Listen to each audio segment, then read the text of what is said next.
کچھ لوگ یہ بعض اوقات سوچتے ہوں گے کہ FGRF کیوں، دعوت اسلامی کیوں؟ امداد تو کسی کو بھی دی جا سکتی ہے، ہم ابھی یہ بھی نہیں کہتے صرف ہمیں دیں، لیکن میں آج آپ کو ایک اسپیشلٹی بتاتا ہوں. دو چیزیں بڑی اہم ہوتی ہیں، ضرورت مند تک پہنچنا اور مجھے پہنچنے کا اس ضرورت مند کی مدد کرنے کا ثواب ملنا، میں جس نیت سے کر رہا ہوں.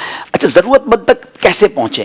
دیکھیں، FGRF کا اپنا کوئی نیٹ ورک نہیں ہے، نیٹ ورک ہے دعوت اسلامی کا. دعوت اسلامی 41 سال سے الحمدللہ دین متین کی ایسی شاندار خدمت کر رہی ہے، اور ہزاروں ہزار مقامات پر دعوت اسلامی کے آلریڈی ذمہ داران موجود ہیں. یعنی آپ اس کے نیٹ ورک کی مضبوطی کو یوں سمجھے کہ کم و بیش 5 لاکھ رجسٹرڈ، یعنی ہمارے پاس یوں سمجھے کہ آن پیپر جو ہے ذمہ داران کی لسٹ ہے، جس کو آپ اپنی زبان میں کارکنان کہتے ہیں. تو جس آرگنائزیشن کے، جس تنظیم کے 5 لاکھ کے قریب ذمہ داران پورے پاکستان میں پھیلے ہوئے ہوں، گاؤں گوٹھوں علاقوں تک پھیلے ہوئے ہوں، تو اب کہیں بھی پرابلم آئے گا تو ہمیں تو سامان بھیجنا ہے، بندے نہیں بھیجنے، بندے تو پہلے ہی موجود ہیں. اب مثال دینا، آپ دیکھیں کشمور میں کچھ عرصہ پہلے ٹرین کا حادثہ ہوا، وہاں گورنمنٹ نے ریئلائز کیا کہ گورنمنٹ کے اداروں سے پہنچنے سے پہلے دعوت اسلامی کے ذمہ داران پہنچ گئے، کیونکہ ان کا اسی گاؤں میں رہتے تھے جہاں یہ ٹرین کا حادثہ ہوا تھا. فوراً پہنچے، کھانا کھلایا، پانی پلایا، پھر ایمبولینسز آئیں، پھر پرابلم.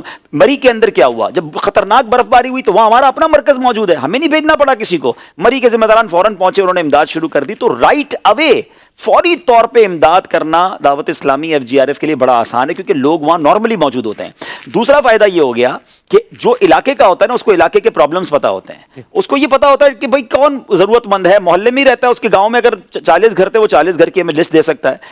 ہر نئے جانے والے کو کیسے پتا چلے گا کون ضرورت مند ہے؟ بعضوں کا ضرورت مند رہ جاتا ہے، باقیوں کو دے دیتے ہیں.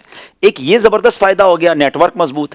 دوسرا FGRF کا میں آپ کو فائدہ بتاؤں کہ ہمارے علماء کرام، مفتیان کرام سے پوچھ کر، کیونکہ آپ کا چندہ آپ کی امانت ہے ہمارے پاس. ہمارے بزرگوں نے، ہمارے پیر و مرشد نے ہمیں تربیت دی ہے کہ لوگ آپ کو چندہ دے رہے ہیں تو اب اس کے بعد آپ کی ذمہ داری بڑھ جاتی ہے، اور خاص طور پہ زکوٰۃ کے تو اور سمجھے کہ اس کی پابندیاں ہیں نا. نگران شورا کا ایک جملہ عرض کروں، معذرت میں آپ کی بات میں مخل ہو گیا. جی، نگران شورا فرماتے ہیں کہ لوگ دعوت اسلامی کو آنکھیں بند کر کے چندہ دیتے ہیں، اب تو ہم نے آنکھیں کھول کے خرچ کرنا، آنکھیں کھول کے دیکھ کے خرچ کرنا. بالکل صحیح ہے. تو اب میں صرف یہ بتا رہا ہوں کہ آپ کا چندہ اگر شرعی تقاضوں کے مطابق بٹ رہا ہے، علماء کرام اور مفتیان کرام کی رہنمائی کے ساتھ تقسیم ہو رہا ہے، تو انشاءاللہ اس کا ثواب بھی ملے گا. اور میں کمال کی بات اب جو کہنے جا رہا ہوں کہ ایک تو علماء سے پوچھ کر چندہ سے خرچ کرنا ہے، اور اگر مفتیان کرام ہی گراؤنڈ پر ہوں، مفتیان کرام ہی سیلاب زدگان کے علاقے میں پہنچ جائیں، تو پھر تو کتنی دل کو تسلی ہوتی ہے.